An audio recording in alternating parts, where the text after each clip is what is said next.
우리 국정원 얘기는 결국은 북한군이 예상보다 더 빨리 속도를 내고 있다. 그런데 반대로 북한이 내부적으로는 파병 사실의 유출과 확산을 의식해서 장교들의 휴대전화 사용을 금지하고 있는 듯합니다. 오늘 국정원의 발표입니다. 북한은 파병 사실 유출 그리고 확산을 의식해서 내부 보안 대책 마련에 부심하고 있다고 합니다. 군대 비밀 누설을 이유로 장교 휴대전화 사용을 금지하는 한편 차출부대 소속 병사들은 입단속을 하고 파병 군인 가족들에게는 훈련 간다고 거짓 설명하는 정황도 포착되었다고 합니다. 단속 조치에도 파병 소식이 북한 내에서 퍼지면서 왜 남의 나라를 위해 희생하느냐, 그리고 강제 차출될까 걱정된다는 주민과 그리고 군인들의 동료도 감지되고 있다고 합니다. 그러게요. 북한이 뭐만 하면 대대적으로 노동신문을 통해 보도하는데 파병 사실은 일단 그것만 쏙 빼놨거든요. 김구엽 보좌관이. 예. 북한이 장교 휴대전화 사용 금지하고 차출부대 소속 병사들 입단속 중인다. 근데 이렇게 조치한다고 이게 되겠습니까? 될 리가 없겠죠. 왜냐하면 일단 12,000명이라는 병력이 한꺼번에 그 해당 지역에서 증발을 했기 때문에 그 부대가 북한에서 주둔하고 있던 그곳의 사람들도 일단 가장 먼저 눈치를 챌 것이고요. 예. 그리고 지금 해당 그 부대가 차출된 그 남아있는 병사들이 입단속을 시킨다라고 하는데 병사들이 입단속을 시킬 수 있는 어떤 효과적인 수단이나 그런 것이 존재하지는 않습니다. 또 휴대전화를 사용을 못하게 한다라고 해서 정보가 퍼지지 않는다라는 보장도 없고요. 또 가장 큰 문제는 현재 물론 차출부대 병사들의 어떤 입단속도 중요하겠지만 파병 나간 병사들의 가족의 입단속은 또 어떻게 할 것인지가 가장 중요합니다. 왜냐하면 지금 이 파병 나간 병사들은 영원히 못 돌아올 수도 있는 가능성이 상당히 높지 않습니까? 그런 경우에 이 북한 당국이 가족들에게 어떤 식으로 설명을 할지가 굉장히 의문이고요. 그리고 현재 목숨을 건 전장에 나가 있는데 그것에 대한 당위라든가 명분이라든가 그런 것들을 어떻게 설득할지 이것에 대해서도 북한 당국은 전혀 준비가 되어 있지 않는 모습이기 때문에 일단 그들을 격리하고 가두고 단속을 시키면서 차후 대책을 마련하는 어느 정도 시간을 끌고 어떻게 이들에게 설득을 해야 하지라는 어떤 방책을 마련 중인 것으로 보이거든요. 하지만 일각에서는 벌써 소식들이 나오고 있는 것이요. 이 탈북민들이 그 북중국경 일대에 있는 그 친척들한테 전화를 걸어서 물어봤답니다. 현재 이런 러시아군의 파병 소식에 대해서 북한 주민들이 알고 있는 것이 있느냐라고 했더니 잠시만요. 중요한 말씀을 하셔서 그러니까 김구엽 보좌관도 전에 듣기로는 그 압록강이나 두만강 인근에 주역에 사는 사람들이 중국에 전화를 걸어서 우리 군이 진짜 러시아로 파병된다는 사실 여부를 밖에 중국에 있는 사람들에게 묻고 있다 이 말씀을 하시는 거예요? 네, 그렇습니다. 현재 많은 대북 인권 단체들이 이제 북한과의 어떤 커넥션을 유지하는 데 있어서 그 휴대전화를 사용해서 북한 내부의 인력과 통화를 하고 있거든요. 그들의 통화 내용을 저희가 좀 파악을 해보면 정말 이 북한군이 러시아를 위해서 싸우러 간 것이 맞느냐라고 오히려 되물어보는 사람들이 상당히 많았고요. 그리고 이런 말도 있었다고 합니다. 예를 들어 중국이 싸우고 있는 전장에 파견이 되는 거라면 어느 정도 이해는 하겠다. 즉 중공군이 6.25 때 북한군을 도와줬기 때문에 그런 명분 때문이라도 중국을 도와주는 것은 이해를 하겠는데 왜 러시아를 도와주는지는 전혀 이해할 수가 없다라는 것이 지금 이 소식을 전해들은 북한 주민들의 대부분의 반응이라고 합니다. 김 보좌관님께 질문 하나 더 드릴게요.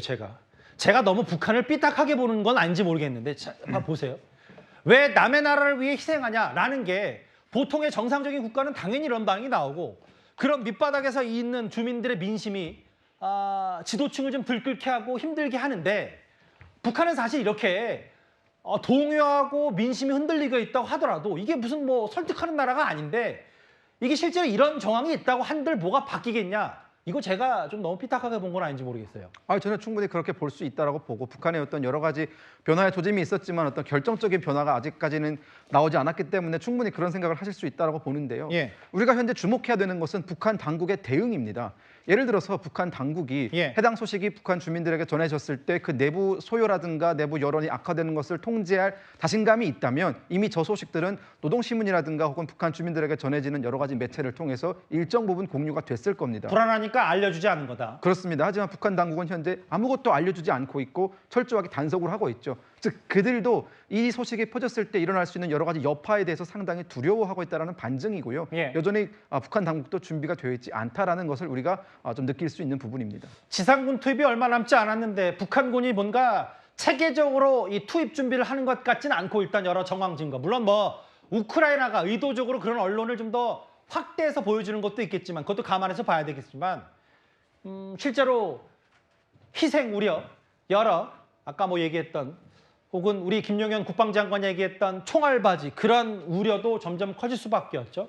실제로 이번 전투가 이른바 고지전으로 흘러갈 가능성도 전쳐집니다. 저희 관련해서 저희 채널A의 대표 예능 프로그램인 이제 만나러 갑니다 관련 영상 한번 보고 오겠습니다. 모든 전투에서 높은 지대를 차지하는 것은 큰 메리트예요. 고지 위에 포가 있다고 하면은 적의 후방에 포탄을 날릴 수가 있어요, 위에서요. 그리고 이제 총격전을 벌였을 경우에는 물론 미묘한 차이지만 위에서 쏠 경우에는 가속도가 더 붙어요, 총알이. 밑에서 쏠 경우에는 더 속도가 늦어지고. 그리고 결정적으로 돌격전을 이제 시작을 할 때는 위에서 돌격하면 뛰어 내려갈 수가 있잖아요. 근데 밑에서 올라가면 힘들어요. 이게 삼국지 같은 소설을 보면 뭐라고 되어 있냐면 이 수성을 할 때는 공성하는 병력의 10분의 1이면 된다 이런 이야기가 있어요. 맞아요. 그러니까 상대가 1000명이 들어올 때 높은 고지에 있으면 100명으로 수비할 수 있다.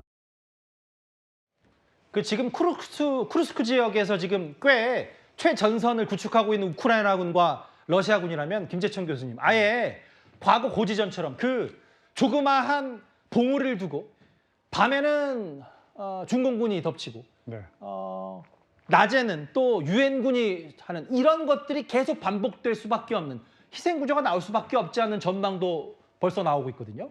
네, 아까 영상에서도 나왔지만 전투에서 고지, 높은 지대를 차지한다는 것은 큰 장점이 될 수 있습니다. 위에서 뭐 총을 쏘거나 그리고 포탄을 날리면은 굉장히 유리할 수가 있는데 근데 한반도의 전장 지형과 지금 우크라이나의 이 전장 지형은 굉장히 차이가 나거든요. 기본적으로 평원에서 펼쳐지는 전투가 될 것이고요.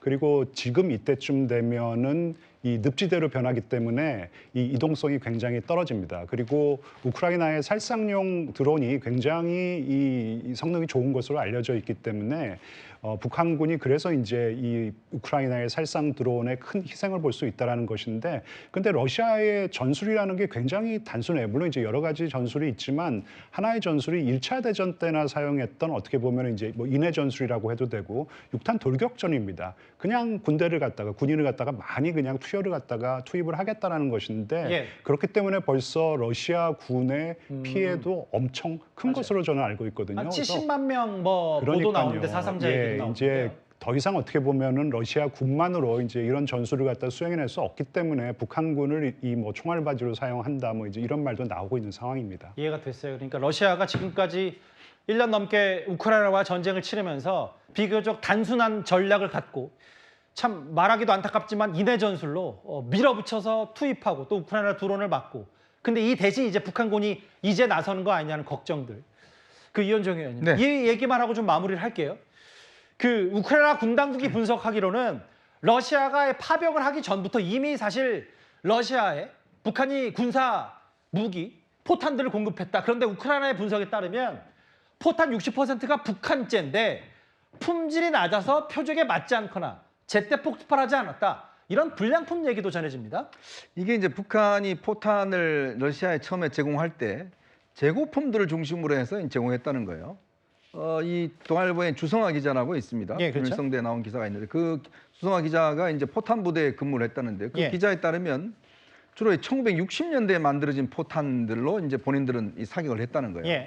그러니까 이게 제대로 보관이 돼야 되는데 제대로 보관이 안 되니까 습기가 차서 포탄이 이제 발하지 않고 그냥 불발탄이 나는 경우가 꽤 있다고 그럽니다.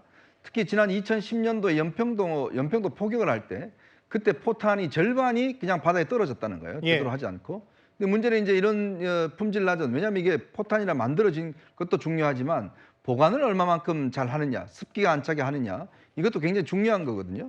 근데 문제는 북한이 지금 그렇게 보관을 잘 할 수 있는 시스템이 돼 있지가 않습니다. 그런 것들을 지금 러시아에 보내놓으니까 현장에 가서는 포탄을 쏘도 불발탄이 나고 포신이 다 그냥 쪼개지는 그런 현상들, 이게 나기 때문에 미사일도 마찬가지입니다. 그만큼 북한산 지금 포탄의 어떤 불발탄 확률이 굉장히 높다는 게 아마 러시아 쪽의 불만인 것 같습니다. 그러게요. 그 불발탄이 러시아에 제공했고 실제로 그게 전력에 별로 도움도 안 된다. 앞서 봤다시피 러시아군은 북한군을 무시하는 듯한 그리고 감청 내용도 있었고 또 하나는 아직 러시아 군대 용어가 익숙치 않은 북한군과 얼마나 지원군인 두 나라의 소통이 되느냐.